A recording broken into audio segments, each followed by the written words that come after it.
Hello, everyone. Welcome back to the RationalInvestor.com's daily brief. Dun, dun, dun. And YouTube page is working.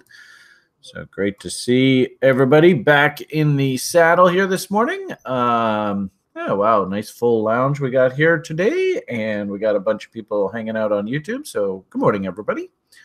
Afternoon, evening, wherever you are in the world. Of course, it's always changing. Had actually a really good marketing meeting this morning with the TRI team. Can't wait to show you all the fun and games that we've got in store for you on this website going forward. Totally stoked. I think maybe actually Albert and I are going to have regular scheduled meetings of all the little treats and candy and stuff that are in store for you. And actually, we have a special request of some of our veterans. If you feel like giving TRI a referral, an endorsement, or whatever, we're going to be working on that. So lots of stuff on the go. And in fact, we'll probably do sort of like an official launch of the new website here in the next month or so. So can't wait to show you all that kind of fun stuff. Good part about it, I suppose, Bitcoin itself kind of calming down here a little bit, establishing trading ranges. As I sort of pointed out on the broiler chicken show over the weekend, I do like the idea of us popping off trades on these altcoins while Bitcoin's sort of, in a calming down mode. And if you can squeeze out doubles on your altcoins to generate more Bitcoin, then all the power to you. It feels like we're in one of those type of markets where, other than the delisting issues, which is a fucking pain in the ass, if your coin is legit and Trex is going to respect it and Binance and all those sites, I actually think there's some money to be made here in the market in these alts. So we'll take a look at a couple names there shortly. As always, of course, we've got the mayor of Vienna driving the bus here this morning, and I think he's got a shirt on today. How you doing this morning, Mr. Mad Dog? Yeah, I'm sorry, I'm shirtless, but I'm doing pretty good. All right. Well, actually, that's usually a good sign, isn't it? Mind you, what's the weather like there? Has it officially turned to fall, or the leaves starting to change color there? Yeah. You actually feel cold now without a shirt. So There you go. Winter's coming. That's sort of our European, the capital of Europe is Linz, if I'm not mistaken anyway, right? Our report there. We also are very fortunate this morning. We've got Mr. Bear in the house. How are you doing this morning, Mr. Bear? Pretty well. How are you today? Good. You coming in from the East Coast of North America here today? I am on planet Earth, yes. Oh, you're on planet Earth. Okay, well, he's somewhere on the planet, but I don't know. Are you feeling fall in the air wherever you are? Maybe. Actually, I suppose if you're south of the equator, they're heading into spring now. But I hope the weather's treating you well. In fact, actually, maybe we should get a weather report from Dav. I think he just went and bought a convertible because south of the equator, they're heading into the summer, so he's got to get his summer lady cruising gear up and running. Who knows? Anyway, got an action-packed episode for you today. As always, whenever we have the Bear on, he does such a great job of keeping us on task and keeping us focused on hitting all the points. I often like him to sort of drive our direction to start off here. Just to note, Thomas, on the Broiler Chicken show over the weekend, I actually asked Alex to maybe come on here today and explain a couple charts that he was posting up here. So when we get to crypto, if we can just remember to ask Alex to come in and talk to us just for a minute or two to explain a couple of his charts, I think that would be valuable for the community. But with that said, where do you want to take us to start this wonderful adventure today? Oh, he's now off 160 now? Yeah, I thought we were getting higher. Yeah, so we're starting off the day a little kind of hungover, it seems, from last week. Not sure if we're up, not sure if we're down. The market opened up, I think, positive. Now it's negative. Who knows what's going to happen? It's about that lunch hour now. So I think around 2:30, we'll get the real direction that this market wants to go. And I posted, for whatever it's worth, a quick interjection here. I posted on Twitter. I was a bit surprised that we actually have two chart patterns. I have to find the damn chart though. Hold on a second. Two chart patterns here working on the U.S. market, and you don't see this every day. And we actually fired the sell signal. Hopefully everybody can see this empire top here on the S&Ps. And this is, it's not really textbook, but it is a very close example of a gravestone doji. So that was actually a pretty big sell signal. But the interesting thing is that came in right through the New York kill zone. So was that a bit of a trap this morning? They often do that first thing Monday morning, get everybody thinking bear, and then they rally the market out of that zone. So we'll see how that plays out. But I agree with you. We're kind of sitting on pins and needles here, and NASDAQ's caught a bit of a bid here this morning, and it has not confirmed that empire yet. So it makes sense that the NASDAQ's up a little bit, but I was actually a bit surprised to see that the Dow's off as much as it is there. Is there any specific news or anything that you think is driving this? There's some headlines about McDonald's stock, but I don't think that has anything to do with moving. This is just an opinion piece, actually. But fundamentally speaking, I think that the market's still confused, and I just love referencing macro voices on this show. But if anyone hasn't listened to Thursday's show, they talk about money supply and M4, and they go into extreme detail about sort of cautioning everyone about that money supply sort of impacting why we're seeing or may see in the future a stock market or equity crash because of M4. And those guys are way, way better explaining that than I am. And frankly speaking, if you are interested in the stock market, you should definitely listen to that. I'm still working my way through it again. I thought it was a great podcast. So if you're level 1 and you're kind of still eating your vegetables, I think this would be a great adjunct, if you will, to some of the material that's presented there. So as far as fundamentals are concerned, I mean, I don't see anything else here, but I totally forgot, and I don't mean to derail us here, but on Saturday we ended up meeting up in New York City with Benjamin and Thomas, and we hung out actually with one of my friends also. We hung out at a couple of bars, and we just had a great meetup. It was so much fun, and it was really touching to hear Thomas's story and hearing from Benjamin and how he's been a member of the community, and it was just awesome. And I don't have the picture on my phone, on my computer right now. It's still sitting on my phone, but I'll make that migration over to a shareable format soon, so you can see the four of us down to, I think we had probably 5 or 6 beers over the course of a couple hours, and it was just awesome. I mean, really touching story from Thomas, hearing how he's made his way over here in the US and has gotten his green card, and now because of crypto he was able to do all of that, and really all the teachings that Brian you've done have really changed his life, and now he's living in New York City. And it was awesome. Everyone's just such a great person from this community. We've cultivated such a great group of people that you can be great friends you've never met before in person. You just sit down at a bar and you start talking like you've been friends forever, sharing really personal details about yourself that you would probably never share with any strangers. And is that this Thomas Morey? Yes, yeah. Mm-hmm. Oh, way to go, Thomas. Congratulations, dude. Hats off to you.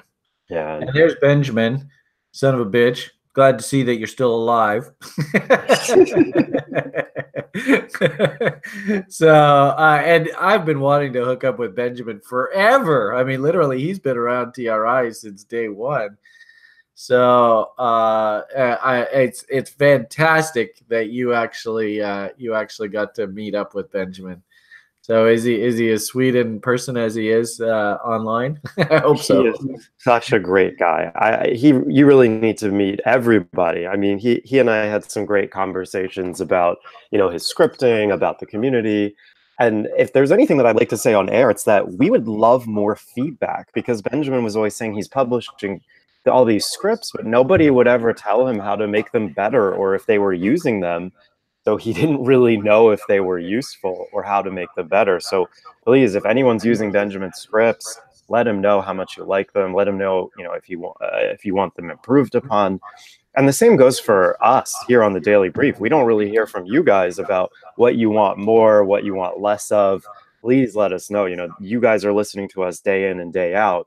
If there is anything that you'd like us to cover, like us to spend less time on, there's a show request room in the chat. It's #show_requests, and you can join that chat. Right here. You can see on my screen right here. I'm looking at Seward's screener right now, and I love popping on here. It popped up a name, and I don't have the name just off the top of my head here. There it is, IRM, Iron Mountain. I was damn impressed with this. So Seward's already starting to kick some ass with the screener, but the show request room is right here.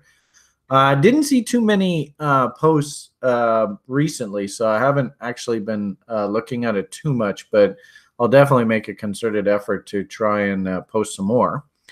But I totally agree with you, Thomas. And in fact, Seward is here. I don't know. Do we want to give Seward a couple minutes just to do a quick site update? Seward, was that what you were sort of thinking because it's Monday? Yeah, sure. So I don't know whether you can fit that into your schedule, Thomas, but I think that would be a great idea. But but right now it's great. I totally agree. And the cool part about it is we actually talked over over our marketing meeting. Ideally, we'd love to get to the site to the point where our alumni, because you people are so fucking valuable. You don't realize how valuable you are. We actually want to give you like a little sort of niche on the site to be able to publish your own material and have your own little followings on the site. So, but anyway, we'll get to that. That's one of the big projects on the go. But maybe before we get into charts and market talk too much, maybe we can just give Seward, there he is. What a handsome guy. Just a moment, maybe talk a little bit about how the site's progressing, and is there anything in particular that you wanted to share with the community this beginning of our wonderful week? And I feel so badly for those people over on the right-hand side of your Lego village, man. Their skin must be going like pale white. They don't get any sunshine anymore. They're all turning yellow now. Last time I checked. Oh, yeah, okay. All right, so good morning, Seward. Seward had a cute little vacation. Yeah. So hopefully he's back all charged, but go ahead, sir. What's on your mind this morning? It was a cute little 3-day vacation, and I totally appreciate also what Thomas said about the feedback. I feel like development is maybe getting the most feedback of all all jobs on TOI. So yeah, I give the guys of the Daily Briefs a shout out and some more feedback in the show request channel. So last week I have mainly been cooperating with Albert on marketing stuff. Some small side fixes on the front end and on the back end. And while doing that, I have worked on the screeners. So they are giving us results now every day. And I have a meeting scheduled tomorrow actually with Brian to see on how we can improve the screeners. And that's not the screeners, the technical stuff, but just the conditions, right? And the ideas that they spit up every day. So the base is there now. And now we just need to start using it and improve it over time. But when I get to talking stocks, I want to show everybody this Iron Mountain fucking kick-ass chart. I mean, it's already producing stuff that I can work with, so I'm super stoked. Okay, well, that's good to hear as well. And another thing, what was it? What I wanted to, I lost it there. But mainly just marketing stuff. And this week, oh yeah, I remember, more marketing stuff. And one of those tasks is for MailChimp. So what we want to do is get every member back in a mailing list in the future, or the possibility to be back in a mailing list, and to give you guys some more content through newsletters as well. And especially also for the new people joining, to help them find their way around our website and our services. So it's mostly marketing stuff and things happening on behind the curtains. But I'm sure that Brian and Thomas will hopefully leverage the screener results more and more as we progress in the coming weeks. So yeah, I'm excited about that as well. Back end. Sorry, David. Back end. Yeah. Just referring to a small comment David Davis made in the lounge about tennis. But that's the Dutch back end. Yeah, exactly. So not the tennis back end, but the code back end. Thank you. All right, sir. Thank you very much for that report. Totally appreciate it. You are man. And I feel so optimistic about this group of people that I'm working with together. I mean, I gotta say, you guys are such great people. I'm so privileged to be working with all of you. Thank you very much. All right, Thomas, go ahead before Brian bursts into tears here. Well, I'll show you this picture here. Let's see if I can get this up here. That's what she said. So this is the bar. Oh, right on. Cool. So on the far right is Thomas. To the left of him is Benjamin. That's me to the left. Man. And that's my buddy Joe who showed up, and we all had a great time. Man, you guys look so damn GQ. It's ridiculous. Yeah, Thomas and Joe are really good-looking guys, and Benjamin's, he's got that Killing Rampage shirt. He's a good-looking guy too. But I'm not gonna lie, I was looking at that shirt and I was just waiting for him to come out and stab me. I'm just kidding. He's so nice. He's so gentle. He'd never do that. But we had a great time. So there you go. That's our family picture. Awesome. You got a picture of the waitress too. I didn't even know that you noticed that. Yeah, she actually said that. She's like, "Oh, you can see me in the background. I hope you don't mind." And we're like, "Yeah, it's fine. It's all good. It's all good." All right. Yeah. Well, that's touching. So again, you guys were just great. Is so awesome. You guys are just the best. You guys, I'm so privileged. So thank you. Yeah, we did a little bit of a bar crawl too. So we went from that place and then we walked across, not quite across town, but we went to another bar and grabbed some more beers before we had to head off to the wedding that night. So great time. All right, shall we jump back in here? Sure. You know what? Because we got this U.S. election coming up here, I think obviously that's dominating things.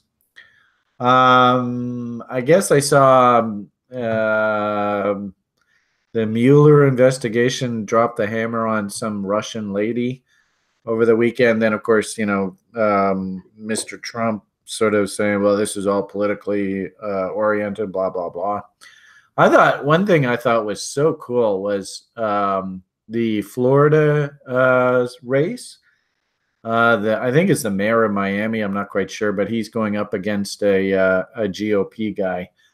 And the Democrat guy just tore the GOP guy apart. I don't know whether any of you guys watched that. I wonder whether that has some effect on the market this morning. But on balance, how are you guys? How are you feeling about this election coming up here in the States, Thomas? You are American. Is it really like, are people talking about it on the street, or is it who cares? It's anything in politics. It just depends how closely you follow it. I think it's a very important election. There's a lot riding on it, and people are anxious to see what happens. I think the general consensus is if you're anti-Trump, you obviously want to see the Democrats come in, but there's a lot of activism as far as getting people registered, more so than I'm used to. Lots of people on the street will come up to me and be like, are you registered to vote? Like any kind of public gatherings, especially in Philadelphia, they have these fall festivals where all these places will set up selling food, clothes, drinks, whatever. But there's also a bunch of tents set up where they try to get you registered to vote without trying to influence your decision making. But there is definitely some subtlety to perhaps voting for Democrats in the election. So that's kind of the idea here. All right. I mean, I like to get sort of a report from the people on the ground. Obviously, as a Canadian, really, there's nothing in my wheelhouse about this. So thank you for at least sort of enlightening us a little bit as to how it's going on the ground there. Yeah, as far as anyone that's in a Democrat, who's a Democrat and in that circle, it's very, very strong to vote Democrat and to be registered to vote. Who's that? People again. Hey, did you watch that Florida debate? I thought that was fascinating. That guy was pretty damn sharp. The moderator like asked the Republican guy a question, and the Republican guy like completely avoided the question. And then the Democrat guy goes, "What was the question again?" Yeah, he didn't even answer the question, and the whole audience is just like in an uproar.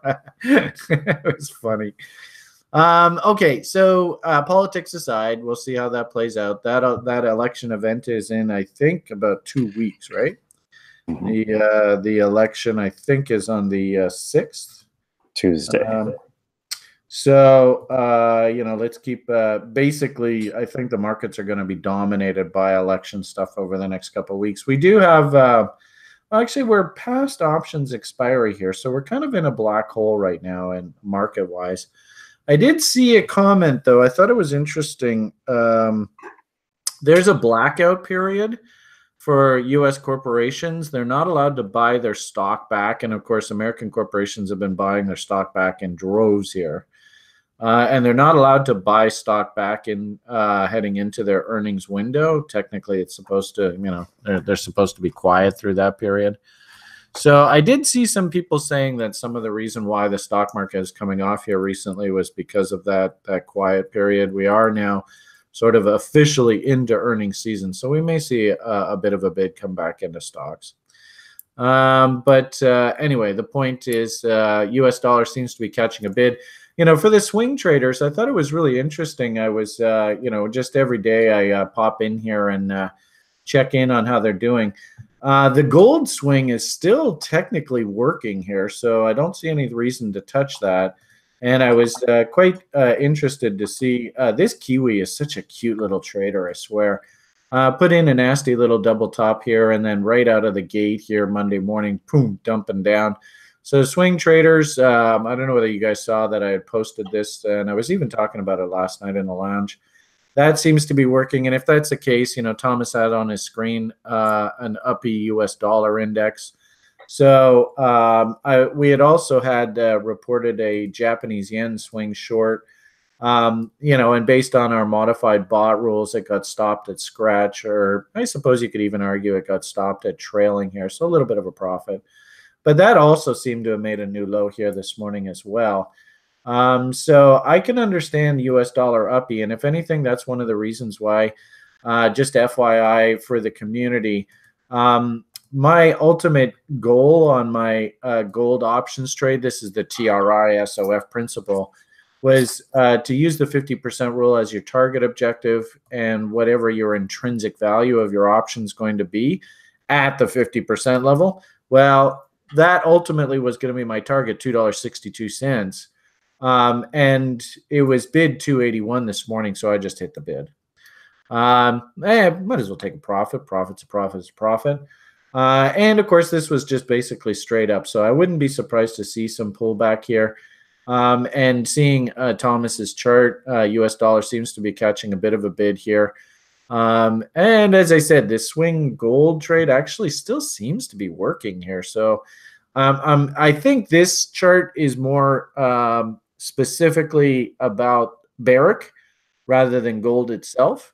But nonetheless, it hit my ultimate objective, and I'd be an idiot if I didn't do what I said I'd do for you guys.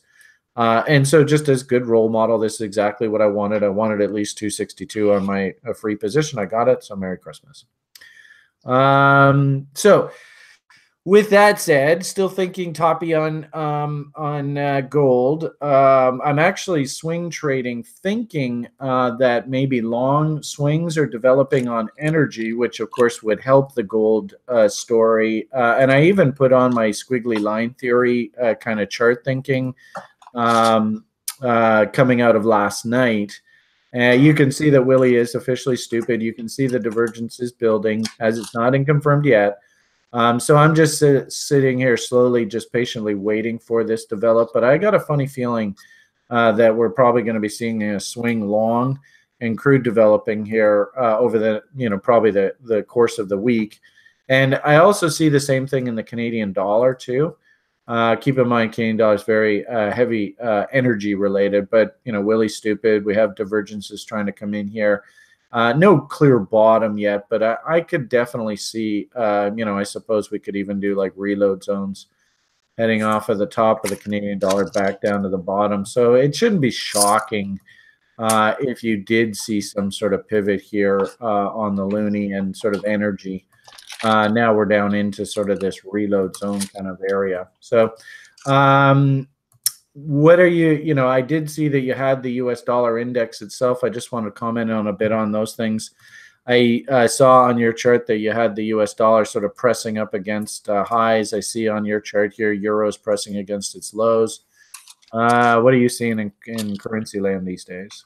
Well, I think that at least euro dollar, we breached a critical level here at this junction at the 1.15 handle. And the fact that we've broken below that here indicates to me that we're probably going to test the 1.14 handle, which corresponds nicely to 78.6 and might actually set us up for a bullish divergence. You can see Willie is approaching stupidly oversold.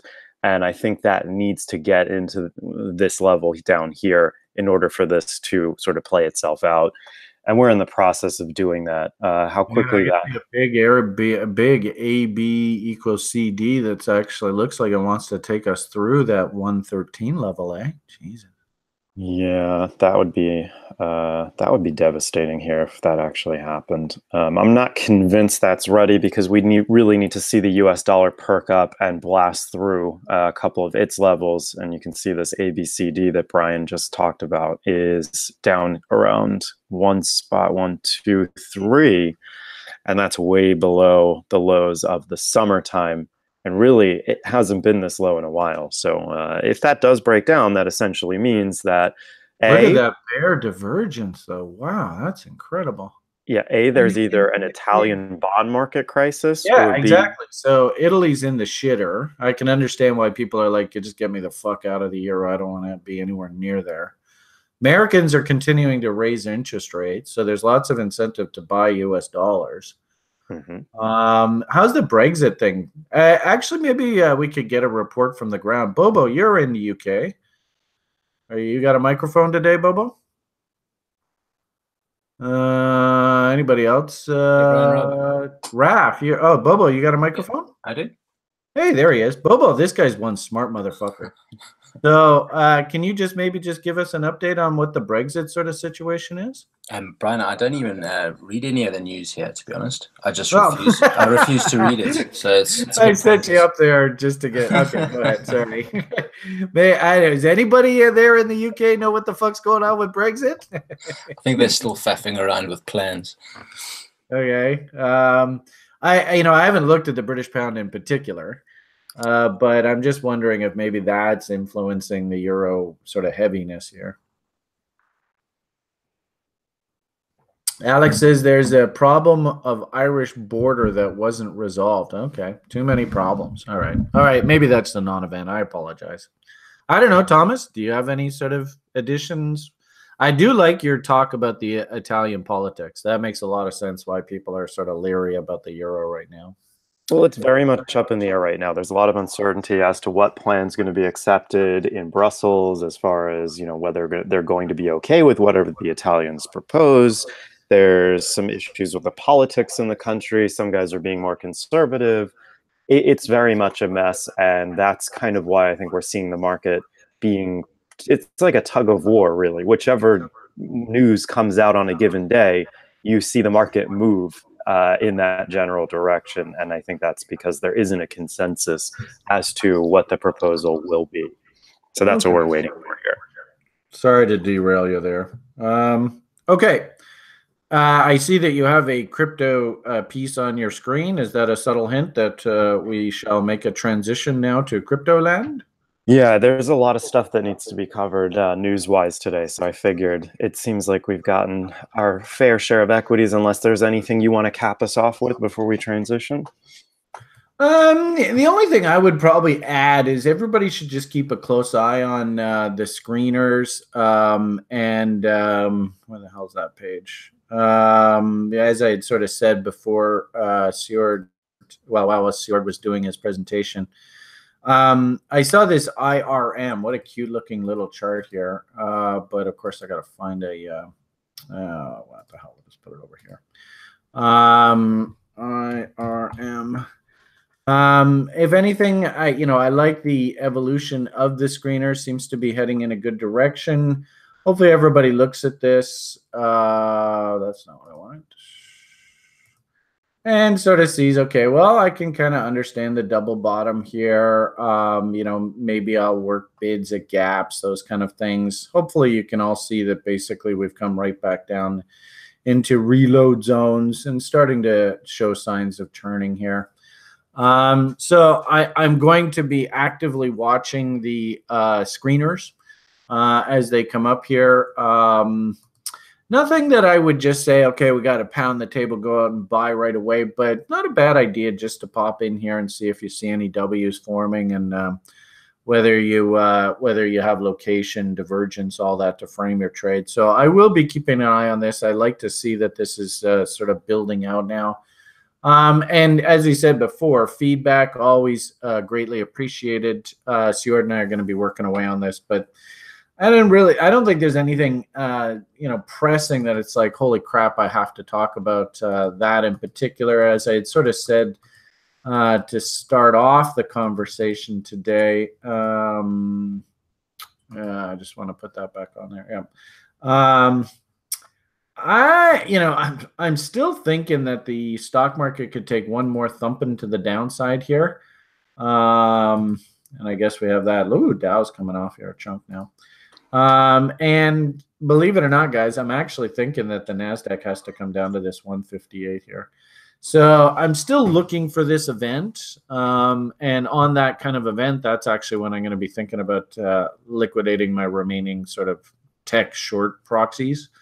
But other than that, no, not really a heck of a lot else that I want to comment on the stock market. So why don't we head on over to crypto? Who are we going to listen to today? Are we going to listen to Barbershop Quartet, or are we going to listen to the Archipelago? Who's taking us into this thing now today? Let's do Barbershop, huh? All right, Barbershop it is. Go for it. Yeah, Mr. Tesla. And we go Barbershop. Me. Bitcoin is great. Bitcoin can't wait. So cute. All right, Mr. Bear, you've been appropriately set up. What's on your mind today, crypto-wise? All right. Well, I found this article today by a company by the name of Prime Fund Capital. So I see this headline and I'm like, wow, someone's actually publicly releasing that their hedge fund is getting into crypto. And it wasn't until I read the article and I was like, this just, there's not much information other than what you need to invest. And the numbers seemed really low. And then as I scrolled up after loading the article here, I found this little segment underneath that basically said it's a paid for submitted press release. So I'm like, oh my God, what the hell did I just stumble upon? So I brought up their website, and when you start looking into this, if this thing doesn't scream scam to you, you probably, well, first of all, just don't get into this. I mean, they have investment plans here that basically promise whatever you invest, they will eventually give you your deposit back, and they're promising up to 150% on your money. So if you are here to learn how to trade, you're not using these programs. But if you're new to our site and you're thinking, wow, this looks really cool, it's not. This is the kind of shit that started coming out in 2013, 14.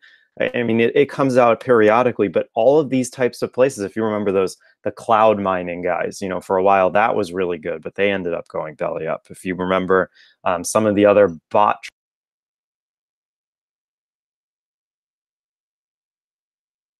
Did somebody decide to mute Thomas? That was an interesting angle. I don't know. Can I unmute whoever muted? No, I can't. Oh, okay. Yeah, Joseph, you gotta be careful with those hands of yours. I get the impression Joseph is a principal in this company. Yeah. Yeah, Joseph, we might tear apart your company here. Sorry, but you're not allowed to mute Thomas. That's not fair. So, I mean, Alright, long it story didn't work short, I out. thought this was a good story, but it turns out it's a scam. So now this has come from a hedge fund is coming into a crypto to this is a scam company. Don't touch it. So if you see it out in the wild, it looks interesting for you. Probably want to avoid it. What we should So probably do is take a screenshot of that and tweet this shit out. SEC, where the fuck are you? That's a Right? good This is point. where the SEC needs to be doing their fucking job. Right? Yeah, I wonder if they're even based in the US. Yeah, but not waiting for it to blow up and everybody to get wrecked, right? And then they come in, right? Which is such a piss off. That's the way these bureaucrats work, right? But yeah, if anything, it seems to me that if anything, thank you for bringing that to our attention. You know, if anything, as sort of smarter people in this space, we need to sort of be highlighting this to the public. Stay away from these kind of places. Yeah, that's So going on yeah, that's Twitter. scary when they start guaranteeing returns. When you start guaranteeing returns, that's a potion for disaster. Yeah. All right. So without any more time on the company, the next thing I want to cover is something very positive here, is that the Bitcoin network congestion reached nearly 95%. And this guy by the name of, on Twitter, his name is, where is it? Willy Woo. I've never heard of this guy. I'm going to follow him because his chart and his analysis of the blockchain and block size here was really moving for me, because if you look at his chart here, you can see the congestion at 85% back in 2017 when we were on our way up and Bitcoin exploded and the network is crawling to a halt. And basically all the devs were like, we need to do something about this. And the consensus was SegWit. And obviously that ended up reaching consensus and we sort of moved on to using SegWit, and that improved the lag time and the confirmation time that you took and saw for your Bitcoins to be sent from wallet to wallet. I mean, at a point back in 2017, there were times where it would take a full day for coins to move, and it was horrible. Everyone was complaining there's no way Bitcoin's going to be able to scale to the point where institutions are going to want to use this when it takes so long for stuff to confirm. Well, ever since SegWit And the fee was staggeringly high too, eh? Yes, thank you. That's very true. The fees were ridiculous. I mean, it cost almost what, $20 to send $50 worth of Bitcoin at one point. It just wasn't viable. And thankfully, SegWit came online. And now you can see almost no congestion at 95% of the full blocks. Now, obviously, the block size has changed slightly. So this is a new chart that he used to kind of change it based on the 1 megabit ceiling to reflect the witness blocks in order to kind of compare apples to apples here. And it is worthwhile noting that a 1 megabit block is approximately 2,000 transactions.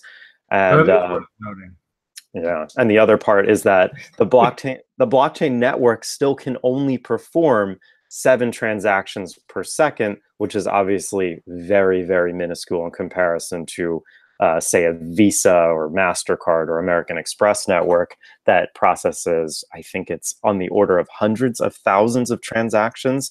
I might have my orders of magnitude wrong, but the point is that Bitcoin has a lot of scaling to do. And one of the interesting pieces that they had at the end was they're interested to see how the network responds once Mike Novogratz's Galaxy Digital comes online and starts stressing the network with massive amounts of coins moving and really testing those blocks. But either way, this is just great evidence that not only is Bitcoin improving, the network is improving, the architecture is improving, and this has all happened in around a year. You've seen massive improvements in just a year, and I think that's the kind of scalability we need in order for this crypto space to continue to grow, and it's very encouraging to see.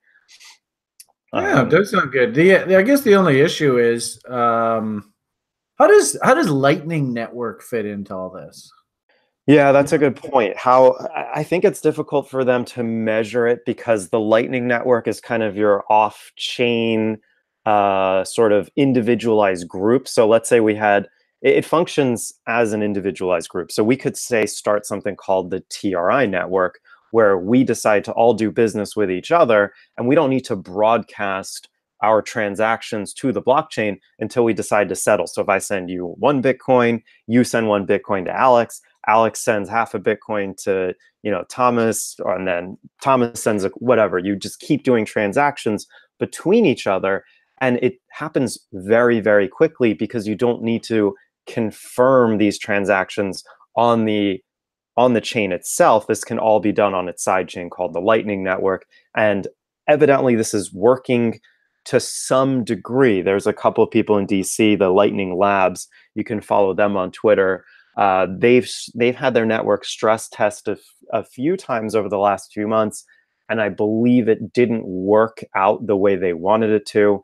So that's probably why you're not seeing it in the mainstream media and the news, and even the Bitcoin news. And it's also because it's somewhat private as well. So if you have that private Lightning Network channel, you can do as much business as you'd like between each other or whoever else is in there, and link as many other people as you'd like. Like, for instance, TRI Group could link up with, I don't know, let's say Bakkt, and let's say Bakkt has a Lightning Network. We may all end up deciding to link up in a Lightning Network as opposed to constantly broadcasting our transactions to the main chain. And this all gets very convoluted and complicated, but I think that was sort of another solution to this issue here with congestion. But I think SegWit has sort of become the dominant idea here, dominating the chain. And, you know, remember, I'm stupid. So if this thing goes back up to those old highs, that's a good thing? Is that what you're telling me? Well, no, it's just the fact that since the blocks have gotten so full, and you see down here, do you see the median time to confirmation is now under 10 minutes, where, you know, this was October 2008. Here's in 2017, the median time to confirm was closer to 20 minutes. And I think it was probably higher than that. And then the other thing is that fees have gone down considerably because of SegWit, because the improvement in the architecture has gotten to the point where you don't need to charge or pay exorbitant fees to get the other miners to process your transaction. Now it's just much more optimized than it was before. And that's here. I mean, you can see fees were absurd. This is actually fee. I don't know how they're measuring fees here on the y-axis, but you can see how much higher they were in comparison to now. So on balance, with the theme out of this is a good report? It is, right? Because think about it. If you're reaching 95% of filling up your blocks, but the median confirmation time is much faster and your fees are much lower, that's great, because you're using more of each block, you're not slowing down the network, and you're not paying more. So this is great news. Awesome. Woohoo, party, go Bitcoin. Yeah. and then of course we all have to remember that in less than 2 years, block reward's going to be halved from 12.5 to 6.25. So that's going to place, according to this article, greater fees on fees generated by the mining process, but hopefully that'll be optimized as well. But it's just fascinating. You know, even just a year ago, no one really knew how this was going to resolve itself, because it was a big, big problem. Sending coins was just a bitch. I mean, I know for my purposes, I was converting my Bitcoin to Litecoin and sending them because it just took so damn long and it cost so much money. So great improvement. The next couple articles I'm kind of going to breeze through here just because they're not as important. This is Bitmain. They've decided to enable what's called overt ASIC boosts, which gives you about a 13% improvement, not only in your hash rate, but also reduces the amount of electricity being used. And I think a while ago, there was an article that said that Bitmain was trying to patent ASIC boost, but their competitor is, who is their competitor? Basically, they said that they weren't going to patent it. They thought it was stupid to patent it because it's not possible to patent, and it would only slow down the mining network, slow down the not the mining network, but slow down advancements in mining, because patenting something like a firmware or software upgrade is nothing short of ridiculous, according to the other article. And here we have Bitmain coming out and say, okay, now we're just, it even says it here, there isn't and may never be a patent right over ASIC boost. So I think that's probably why they've decided to just provide this for free. and not try to profit off of it. So the lawyers probably gave him the slap on the wrist, like, cut it out, guys. This isn't going to fly. So that's nice if you're a miner. Now you can use Overt ASIC Boost with your Bitmain stuff, Bitmain mining products, because I think before they weren't allowing that firmware upgrade. Do we have we gotten any sort of word on the effect of Mr. Trump's saber rattling on those guys? Because aren't they going to take a big hit here? Yeah, I mean, as far as new information from last week, as far as importation of miners and the increased taxation, They even commented at all? There hasn't been any public comment from the White House since. How about these guys? Have these guys said anything? No, and I think there's a reason for that, because they're IPOing, right? And they've already gone, I think, public. So maybe they're waiting for their next announcement. I don't know, but I haven't seen any information about that yet. Okay, I just thought I'd ask. Yeah, no, it's important to keep abreast of this situation, because that's definitely going to change for Bitmain. I suppose you could argue it's all up in the air for 2 weeks from now, right? That's a good point too. It really is fascinating to think about how on top is the White House of this sort of policy when it comes to cryptocurrency mining. We talked about Ripple before and how the White House might be entertaining the idea of publicly endorsing Ripple. But as far as policy making, you're right. I mean, how long will it take after the elections come through? Are these things happening behind the scenes when it comes to crypto regulation? If the Republicans win this, fucking Trump is going to hit us so hard right out of the gate. Did you guys see that the Russians and the Americans? Trump has officially said that he's leaving the START treaty talks. Oh, I saw that. Oh, God. I couldn't believe it. I mean, now he wants to start the arms race back up again. Oh, fuck me. It's he just whatever bee's nest is around, he's got to poke it. Yeah. Anyway, so long and short of it here is, we have a big catalyst here in 2 weeks. If it goes the GOP's route, expect an acceleration, in my opinion, an acceleration of everything that we've seen over the past year or two out of Mr. Trump. If the Democrats win, then we probably are going to go through a period where the market checks itself. And if anything, I've been seeing lots of people sort of, we could argue, not to backtrack and talk about stock market more, but we could very easily see the charts themselves are setting up that if the Republicans win, we're probably going to get that push to new highs, because Trump's talking about another tax cut he wants to push through. And if the Democrats win, that'll probably break the market and down we go. So this, I got to tell you guys, as fundamentalist catalysts come up, we got a pretty big one here in a couple weeks. And it might actually explain why Bitcoin's kind of just gone soft here, is they're just waiting for this market to give us a vote here. But we'll see. Only time will tell.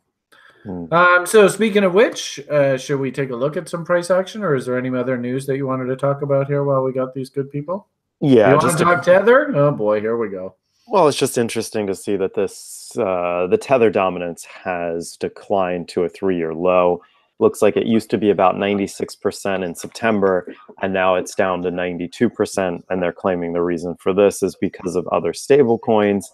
My personal opinion is that people have switched into the newest stable coin called Bitcoin. There you go. So interesting to note. Another, I do. We were kind of joking, and I was joking on Twitter and stuff. I wonder whether this Bitfinex guy was actually a paid for person by Goldman Sachs and all those kind of things to do all this shit. Because, and you actually mentioned this last week, right? You were the first person that I heard actually mention this. That it just stinks. Something just doesn't smell right about all this. So how ironic. And actually, Alex, is this where you want to talk to us about your charts that you were showing us? I don't know how much time we got left. I think we could also save it for another day. Okay, this isn't Tether related. This is altcoins and Bitcoin? Totally, yeah. Well, I mean, it's entirely up to Thomas whether we want to get into that. Yeah, is there some more stuff you want to talk about here, Thomas? Let me just do this, and then we can get Alex, because we do need to go over charts and price action. But I just thought it would be cool to mention that Binance has a trading strategy competition, and I think it's in everybody's best interest. Right? I mean, I think anyone in this community should be playing this. The minimum you need in your account is 1,000 Bitcoin. No, I mean, I don't know why that came out of my mouth. It's 0.1 Bitcoin. There's some. Yeah, my apologies. You need to have at least one. If you had 1,000 Bitcoins, would you even be bothering? I'd be fucking sitting on a beach with a girl on my face.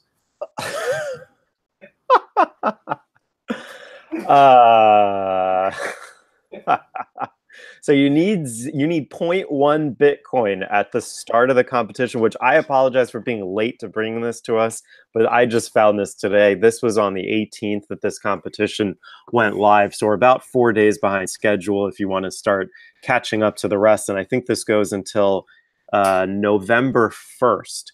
So first place gets 8,000 Binance coin. I don't know how much that is in Bitcoin or US dollar equivalent, but 200 people who participate will split a pool of 10,000 Binance coins. You're not allowed to withdraw. Deposit and referral commissions received during the period will not be included in the calculation. And they have this whole table here about how they calculate how much you win. And I think there's a leaderboard that you can look at, but I'm not seeing the link to that. It was in another. I wouldn't mind entering this. This sounds kind of like fun. Yeah, I'm definitely going to look into this later once I get back and log into Binance and play this. This looks really fun. So you can trade any coin you want. It doesn't have to be Binance coin. It doesn't have to be Bitcoin. You just kind of have to follow this percent of return and final holdings calculation in order to figure out how you can jump the leaderboard. I'm sure there's some kind of strategy. Hopefully I can dissect this for us later tonight and get us a report tomorrow on how to do this. You know, the problem with these kind of, what I would love to see is that, you know, to qualify for the competition, you have to have X amount of trades. You know, what I often, when I used to play these competitions in the stock market, some kid would come along and just say, oh, I'm going to market buy limit, you know, this little piece of crap bulletin board stock. And they happen to know that it was going to go 10, 20X overnight. And they win the contest because of that. I'd love to see this as just a pure, like, actual trading competition. That would be kind of cool. Yeah, I think that's kind of what this is supposed to be. And, you know, they're calling it a strategy competition. And interesting. Cool. That's kind of fun. Yeah. Yeah, they have a Medium article, which seems to have a little more information on it. Just Google around if you're interested in playing it. In the interest of time, I'm going to skip this article about the Bill and Melinda Gates Foundation going into Ripple. It's like, you know, how many big name people do they need to get in on Ripple? Anyway, I'm going to shift the focus here from me over to Alex. I want Alex to get a peek into Alex's mind here. Wait, so Alex sent me, and actually I think, was it in the Broiler Chicken show, Alex, that we were talking about this? But I know you made reference to these charts over the weekend, and I'd kind of asked if Alex could explain them. So do you want to put them on your screen, or do you want to look at my screen? Yeah, How do you want to do that? I can just share there. It was basically, I think, last week or something like that when I threw together a comparison chart on the daily brief, and people messaged me later on, and they still wanted to get a look at it. So that's basically a comparison chart between Bitcoin in 2014-15 and that bubble. Can we put you on present to everybody? I see all the little heads at the bottom of your screen. Okay. Sorry, didn't mean to derail us. Yep, I think we're good now. Okay. So that's basically a comparison there between Bitcoin price action in 14-15 and the altcoin market cap. It's from the coinsignalstrade.com, I think. So these are really handy charts. And yeah, I mean, as you can see there, before we had that last bit of dumpage on Bitcoin, we actually got some relief rally in the altcoin market space. So I would be kind of leery whether to expect really this kind of move again this time around. That's so those are exactly the same time, or is one chart data series superimposed on the other? No, that's the same time frame for altcoins. Wow, so altcoins went up that dramatically in 2013? Yeah, totally. So where's the chart? That's actually a comparison from the altcoin space in 14, 15, and where we are now. So you can see that market had to come down. We had to go below 78.6, and then we had this nice bounce there. Was that on the Ethereum launch? Was that what caused that? Ethereum launched. Much later, didn't it? Ethereum launched much later. Yeah. I wonder who it was in altcoin land that caused that rally. Well, I think you can look at CoinMarketCap.com, and that's basically where the data comes from for these charts. They actually have these historic snapshots, so I think I can actually have a look at that, and you could see what basket of altcoins that was. Yeah, I might look into that. Yeah, totally. So yeah. Okay. Isn't that interesting? So the last leg lower on Bitcoin, it almost was like the altcoins were washed out. Yeah, Bitcoin had to go down a bit more, but the altcoins were like, well, we'll just go up in almost an equal portion, so that they really, in dollar terms, kind of just went flat when Bitcoin had that final dump. Is that what that's sort of saying? That's actually in dollar terms there. So they. Oh, that's in dollar terms, eh? Yeah. Okay. Yeah, I mean, we've seen some similar action. There was the top of the market in December when Bitcoin actually had that huge sell-off to, I think, 10 or 11K from the 20K top. That's actually when we saw the bounce in altcoins like Ethereum and Litecoin, and actually the whole space. Yeah. Okay. Thank you for that. Was there anything else you wanted to add to this? No, it's just something that caught my mind. Yeah. Okay. Thomas, any impressions from what you see off of that data? I'll have to admit I'm busy tweeting at the SEC here. All right. He's trying to get that girl off his face. Okay. While Thomas is getting his act together, I'll just do a quick summary. Of course, I did the broiler chicken show, so everybody should know sort of what I'm thinking now anyway. Once upon a time, we had OKCoin spike up and then enter in this channel, and really I don't see any change here. What I noticed was through the weekend we rallied up against this trend line, and I don't know whether you can hear, but somebody's decided to mow their lawn right out in front of my window, so I apologize if it's hard to hear me here. But we rallied up into that trend line and then put in the most nastiest little doji right there about halfway through yesterday. And since that event, we've just been melting back down. If I look at sort of the cash market, I have on a nice little matrix of all of them. Here we are. And I sort of put on this chart. This is through that weekend. There is that doji off the higher time frames. This is a 15-minute chart. And I had sort of pointed out, I thought in my eyes, wow, what an incredible, especially if you get this sort of reload zone within a reload zone concept, super, super powerful level there. So not a huge surprise, and I said this yesterday, not a big surprise price was rejected through there. Here we are coming back down into a reload long zone. Interesting how we filled this little cheeky little gap in on that big candle. And then we also had this cheeky little gap here that looks like it's trying to be filled in. But as you can see, it hasn't been filled in by a body yet. If I can do that there. So we got a tail. We got almost all of a body in there, but not a full body. So I'm still thinking we're probably going to have to come down and test this low in earnest. And you can even see, and, you know, like, and we talk about markets like to pivot, 70-80% of the time through that Tuesday, Wednesday London kill zone. So it almost feels like they might be setting up a trade here as well. I don't know whether they left. No, they didn't leave this gap open, so that's technically been closed. But I do, you've heard me talk before about candle body lows as trade location. We still have this gap open here, maybe candle body lows against there. So I do kind of like the idea if you are, keep in mind 15-minute chart, if you're day trading, whatever, hunting setups down here around this 63.70, 63.80 area here on the cash market. Swing traders, man, been pretty damn boring in Bitcoin. And I think Tom is probably going to tell us that he's just sitting there pissed off as all hell because not a hell of a lot's going on here. It'd be interesting to see what Thomas's sort of thoughts on ETH and LTC are.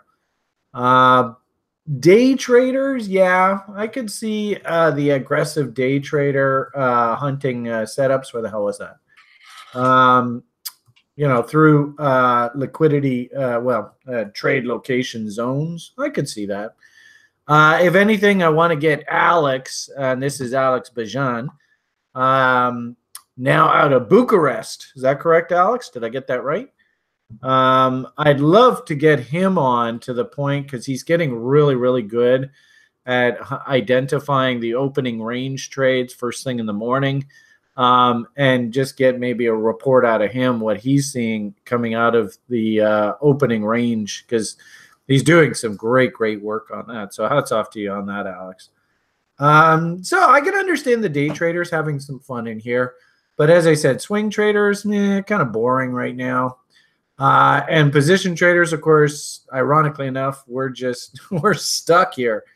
Didn't really talk about it on broiler chickens too much. But really, nothing's really changed here on the weekly charts. If anything, big red nasty candle, new closing low here. So we're still trying to find a bottom here.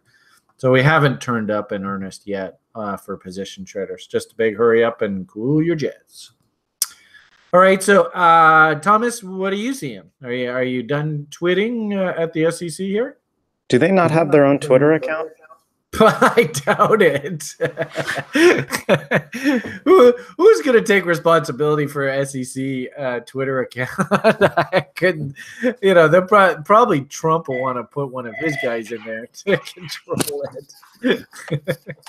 But anyway, so what he's saying, buyer beware, this screams scam to me. Okay, there you go. Giancarlo, yeah, send it to him. That'll work well. That's good. So as far as technical, send it to that Bitfinex guy too. What the hell, eh? Oh yeah, I'll just tag everyone in this goddamn post. I'm just playing with you. No, whatever. Okay, let's maybe talk a little price action. Don't. There you go. You might as well send it to Alex Stirk while you're at it. Hey, Alexander Renberg. I've seen that guy before. Yeah, send it to Shane. All right, price Shane's action. too busy chasing Doge, though, right? So I'm taking a look here at the daily chart on Bitcoin, and I'm seeing a tight range between 6,000 and 6,700, and we're trapped in between these levels. I'm not seeing as much W action as I'd like, as much as I'm seeing more ME action, and that's concerning to me on a daily chart. This right now is our current range, and this is extremely tight since last week, obviously since the Tether crap. And I'm going to ignore this wick because this was everyone getting out of Tether and into the new stable coin known as Bitcoin. And I think what may happen here is a clear resolution, first of all, needs to happen. And right now it looks like we're painting the beginnings of a potential market structure top. Obviously, this will be an M if it breaches this neckline. Maybe we can make a W if we come down and pop back up. That's still going to take some time. And again, remember, this is a daily chart. So each one of these candles is 1 day's worth of price action. So it may take some time to resolve. So let's go down to the lower time frames. I tweeted out over the weekend that the 4-hour chart looked like we needed to touch the 6,200 area. And I don't remember when I tweeted this out, but we got pretty damn close to the high 6200s, but never ended up going anywhere close to where I thought the bottom end, the 6200 would be. And we've just been waffling around here. And as far as any setups are concerned here on the 4-hour, I'm looking for short positions here. I think this is a market structure top that's confirmed on this candle, currently retesting this neckline. So I'm going to be firing off shorts off this neckline here, mainly because I'm loosely calling this a divergence. And this is a little close and it's a little up for interpretation, mainly because you want to see higher highs in price and lower lows in MACD. And we kind of have that on a candle body closing line, but not so much with all these wicks. And the fact that we're in a sideways channel sort of takes away a bit of credibility from that divergence, at least from my trading perspective, as far as that goes. But I'm still going to fire off a short. I've been getting chopped up here, but I've got a setup. I got to take it. And I'm just decreasing my stop loss percent so I don't get chopped up too hard. So that's kind of what I'm looking at on the 4-hour.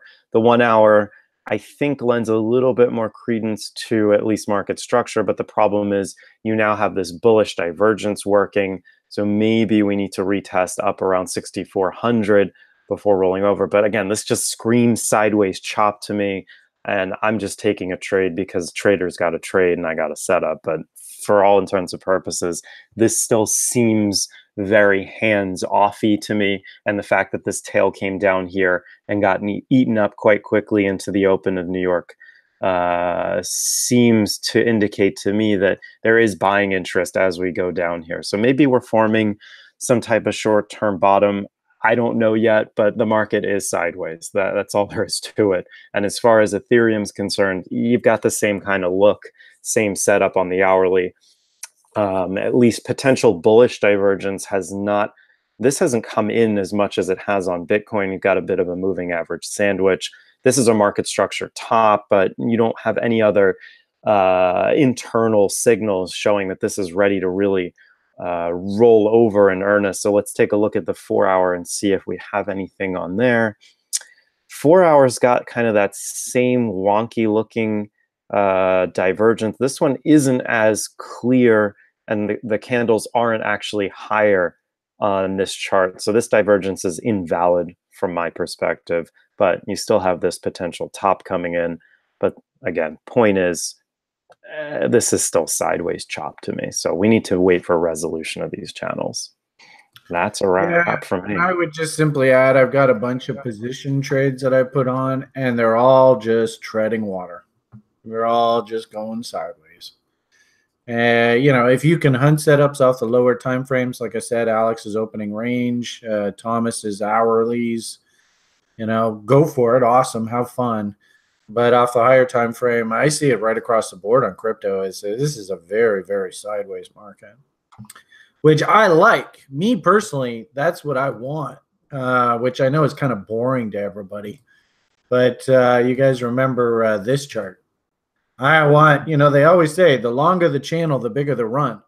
So give me a big honking kick-ass long channel. That'll make me so happy. It'll bore the hell out of the community.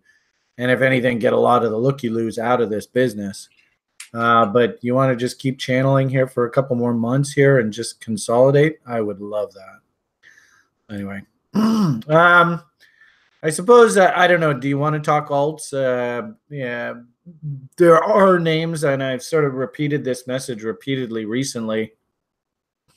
I think the name that we're excited about this morning is this MCO. This is one of Sjord's favorite coins, so anytime I get the opportunity to add some more to this name, I'll be more than happy to. But in essence, hopefully everybody here can see the double bottoms coming in. TRI went and picked up actually a couple lots through here. So our average cost is right down in here. In fact, the sell half on a double order that I'm working, that I just got working this morning, is going to be at, where the hell's MCO on this sheet? Is going to be at, what the hell does that say? 0.0014. So if I can get a nice little rally on MCO up into this area, we'll be back to banging out doubles. So, the ideas are there, guys, right? Just you got to build the plan. You got to be buying against the lows and getting those open orders working. And when they pop, be ready, willing, and able to spoon feed them coins. I don't know. Are you doing anything in the altcoin space these days? Or are you just you're going to load up your Binance account? I'm almost afraid for you to see what the balance is. Yeah, I'm not doing anything at all. It's really, I'm just hands off. But now I probably will start trading now that there's that trading competition. So we'll see. Yeah, that sounds like fun. I'm totally excited about that. But yeah, so there are names out there. Go slowly. If anything, what should happen is these are all NYSE names. There's a NASDAQ name, but I have seen crypto names on Sjord screeners. So they are coming up. Just be patient, be disciplined, wait for the setups to come in. And then when they come in, you got to have the patience, discipline, and of course the plan to participate. All right, I don't think there's too many names to chat about here this morning, but this one happened to jump at us, and I saw a lot of people in the lounge were talking about it. But that's just, that's everything that we teach in this course, in this school, on the site, when we talk to you about daily briefs. This is everything that we do on the site in a nutshell. And I think, Sjord, you kind of like the fundamentals of this story, eh? Remember, we used to call this Mo's coin. I don't know why we called it Mo's coin. And Brian called it Mo's coin. But I know Sjord kind of likes the FA story behind this. So anyway, there's an idea for everybody to chew on. And by all means, I don't think it's a good idea for you to chase. If after watching this, you're kind of like, you know what, I kind of like the name of that. I like the cut of its jib. Well, we're not going to go chase, right? If anything, we should just pull up whatever the price action is, draw our reload zones, and gee whiz, what a coincidence. You can see a 200 SMA off of this hourly chart lines up with the line in the sand.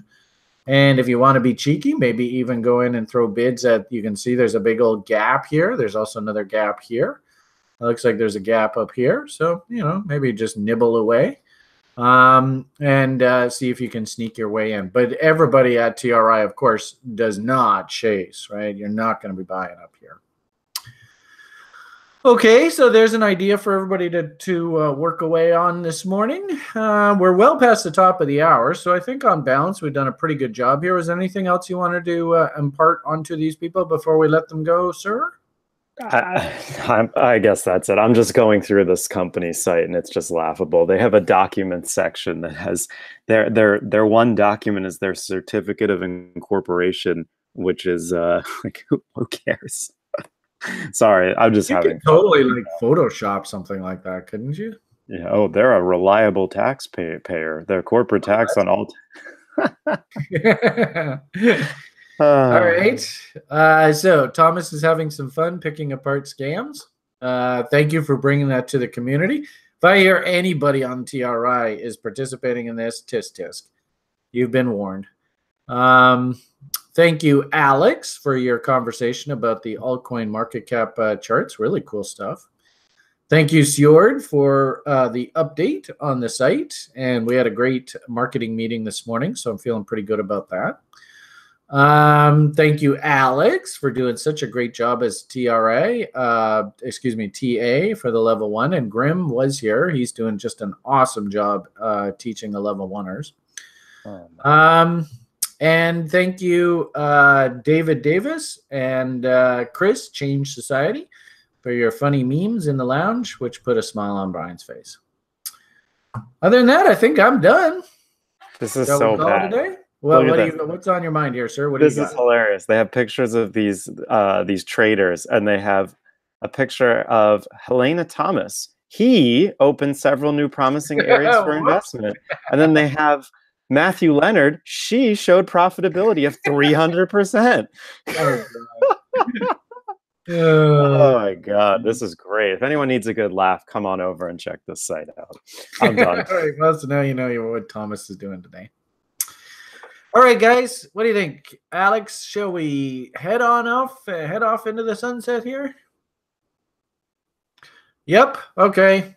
You guys have yourselves a great rest of your day. We'll be in the lounge chit-chatting away. Questions, feel free to ask. As always, we're more than happy to try and help. Play from a position of strength. Don't take no wooden nickels, especially from suspect cryptocurrency hedge funds. Have yourselves a great day. Remember what your number one job is. Hopefully we've given you some good journaling information here for today's session. All the best. And the only thing left to say is bye for now.